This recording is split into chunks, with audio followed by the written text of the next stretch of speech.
will have different viewpoints on this. The pastor who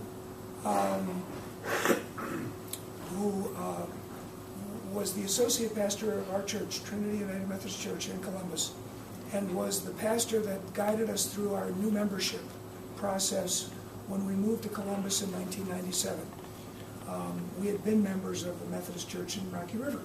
Moved here, joined another one. Pastor Todd Anderson is here. He's the pastor of the Church of the Master in Westerville. And we have been very, very dear friends for years from that point. He then went to Defiance, to St. Paul's Church there, and then now to Church of the Master in Westerville. The point I would make is that within the Methodist Church, the people of whom, because of my own faith, I dearly love, throughout our various congregations, is totally split. Actually, the votes that occur at the annual conference are within like a 1% margin. Todd, is that it? It's enormously close. But you don't disrespect people because of that different viewpoint. You hope that they come around to your viewpoint. And that's how I feel about people in politics who I dearly respect. I hope that they come around to my viewpoint.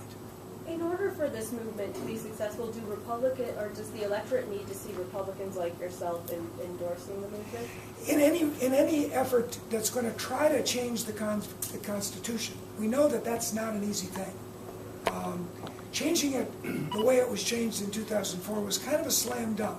It sounded good. It was a good sound bite. You could get it done. Getting it back the way it should be without the amendment, the DOMA amendment that was adopted in 2004, is going to be much more difficult.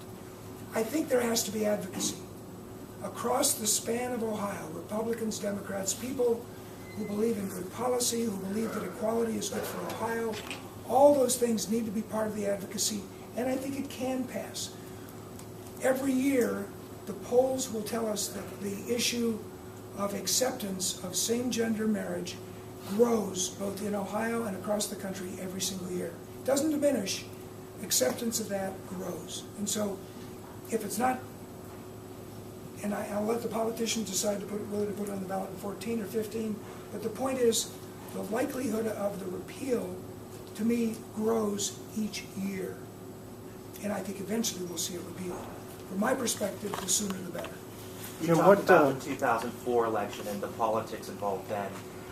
Did the presence of that amendment in 2004 have an effect on the election in Ohio? Yes. And will it in 2014?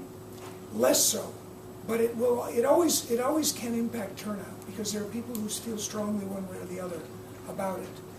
Clearly, in 2004, there were people who felt strongly in favor of it and may have been generating more turnout as a result of that. I think there was significant turnout.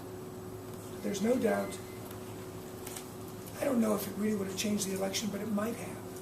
And of course, as Ohio goes, so goes the country, and 2004 was no exception. If the likelihood of passage increases every year, why not wait a few more years to make sure that it actually works? I'll let the politicians decide. All I was asked is, do you support this? And I said, well, heck, I stuck my neck out and likely diminished my prospects of being nominated for governor. And I don't know if anybody would agree with me, but I think I did, by coming out publicly in favor of this in 2004. I didn't think that was particularly courageous, nor did I think it was particularly stupid. I mean, some people said, boy, are you stupid. You're running for governor. You've got a nice base of support. You're considered a bit of a moderate, but you still have some conservative component to your beliefs. Why are you doing that, huh? Because I believe strongly that it's the wrong thing for Ohio. And when asked, I'm not going to lie. And so that was that. That factor occurred. Whether it impacted the primary enough to be a deciding factor, I don't know, but no doubt it cost me some votes. And so be it. Following up on that question, though, do you fear, though, that if this goes on the ballot in 2014, say, and fails, do you think that sets back the movement in Ohio for a while? I think people who really analyze the electorate and the political chances need to examine the prospect of success or failure and probably get this thing really in high gear in the year where the possibility of success is the greatest. But again, I'm going to let the politicians decide that. For me, my support is easy. I believe in marriage equality, and I believe Ohio will be better and have better prospects for economic growth and prosperity if we did not have restrictive language in our Constitution as to what it provides. Jim, You mentioned a little while ago that you were a person of faith, and obviously there are going to be people in the faith